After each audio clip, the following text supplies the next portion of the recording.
But because you were extremely poorly with Hodgkin's, weren't you? Yes, I was. Yeah, it was definitely a year that I learned a lot from it, and then I can take all the experience that happened through that and be a better person through it, and just be stronger and all the things that come with something that's faced with you in trials and tribulations in your life, and I guess it was just a time in my life that I'm glad I've been there, done that, and closed that door and not do that again. So, do you have to go for regular health checks, checkups? I do, like a really quite regular, actually, just try and check myself out and make sure that I do. I still actually have a lot of contact with my doctors back home and like my nurse and everybody, and it's always just little things. I find from going through cancer treatment or anything that you do have a lot of side effects later on that keep coming up, like just whether it be your immune system being down or anything, that you've got a lot of things that have accumulated from the disease, and just trying to kind of rebuild. But now I'm really excited about having a lot more energy. And when you put it in a song like Extraordinary Day, did you get a lot of response from other people who've suffered similarly? 'Cause a lot. Is it their song as well as yours? Absolutely. I think that it was amazing, the response that people had about it, especially Extraordinary Day, because they go, and you know what, I remember the day that I got told that I had cancer and my life was about to change, and I went into you go into a different world, like so many people out there who go through cancer, and again, it's everybody. I'm really lucky to be here today, and there's lots of people out there who are going through much worse, so I try and just think that hopefully this can help them. Brian, are you still managing your band, Franklin? Are you still involved with that? I am. We just finished the album. We've been recording the album for about the last 6 months now in London. So and what do you do?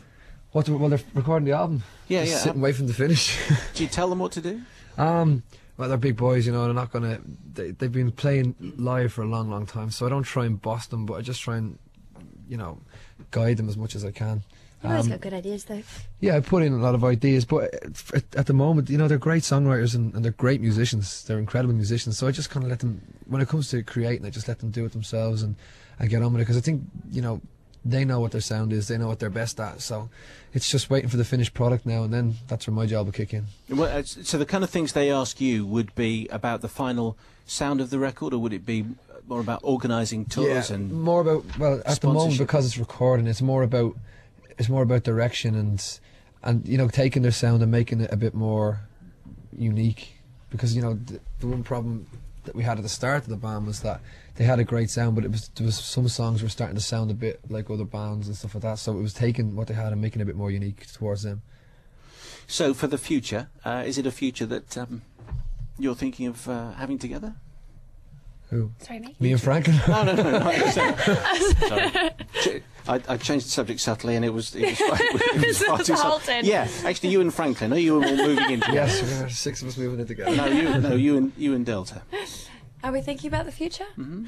Of course, there's always. We're at the moment enjoying each other's company on this promo trip. We both do have careers that we both really do want to keep going at, and we love music. And I think, we just take every day as it comes. And when you say enjoying each other's company, you are an item. Yes. Yes. So that's why I was interested as to whether, we also read that you're not planning to move over here. No. And that you're insisting, in fact, you're putting your foot down, and that Brian's going to have to move to Australia. I just think with the year we've both had over the last kind of year and a half, I think that we just want to take every day as it comes and not start planning long term and future. Just enjoy. We're enjoying ourselves now. There's no point in adding stress about talking about the future. Let's just enjoy life while we have it. Yeah. So all that stuff about you buying a house in Australia? No, he's not buying houses. I have a house in Australia. It's my home. So you can use yours. Yeah, that's fine. Have you had any negative reaction, Brian? Because sorry.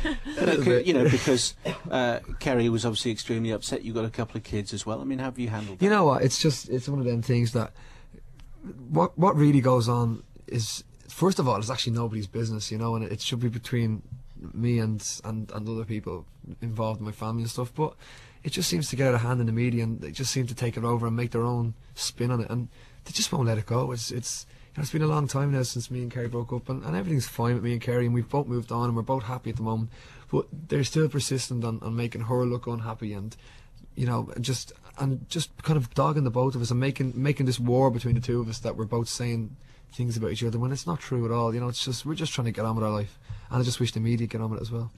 Well, it's the advantage of doing a live interview is that you can set the record straight without That's any the thing. spin, and You can start but talking about people are interested, and people do ask the questions. You know, Yeah. I think, and Brian, I understand that. Like, that's part of your job. Like, we It's get been to do. part of your life for decades.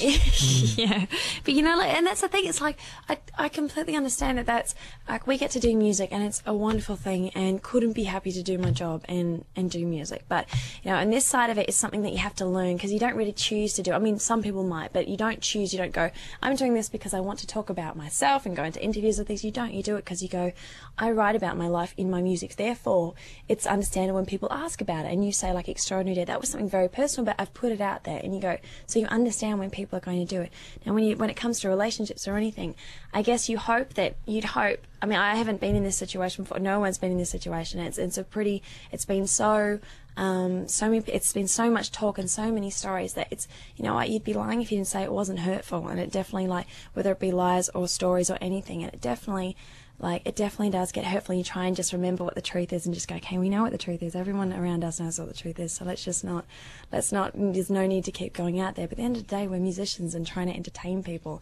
And I think it's okay for us to try and have a private life too, but accept that that's part of our job as well. And there's a certain point that I think it does cross the line sometimes, and it's a little hard. But, you know, again, you try not to complain, but lately it's been definitely different. I think that the sad part, I think, is that when your character gets judged on Something that's not even like... Yeah, on the kind of the picture that's painted snowball of you out in of the something else. newspapers and the magazines. People read the newspapers and magazines, then make their judgment on you as a person, and that's for me is hard, and especially with Delta, because anyone since I've met Delta, wherever I go, since she's been doing the duet, everywhere I go, every journalist, every person that works on a radio station or a TV station, they all just go, isn't she just the most beautiful person, and she's so sweet and she's so nice. And then these are the same people that have all of a sudden just turned her back, and I just, you know, anyone that's met her knows that she's, you know, a good person, but all of a sudden she's getting made out in a bad light, and it's just that to me is upsetting that people are making a judgment on her and me as well from newspapers and magazines, and it's just a bit, that for me is the sad part. That's why, as I say, doing live interviews, you put your story to it. Thank you so much. No editorial added from here. Brian McFadden, Delta Goodrem, thanks very much indeed. Thanks for having us. Appreciate you coming in, and the single out on the 31st of... That's on right. Monday, yeah. It's on Monday. Brian and Delta, thanks very much indeed. Cheers, Simon. Thank you.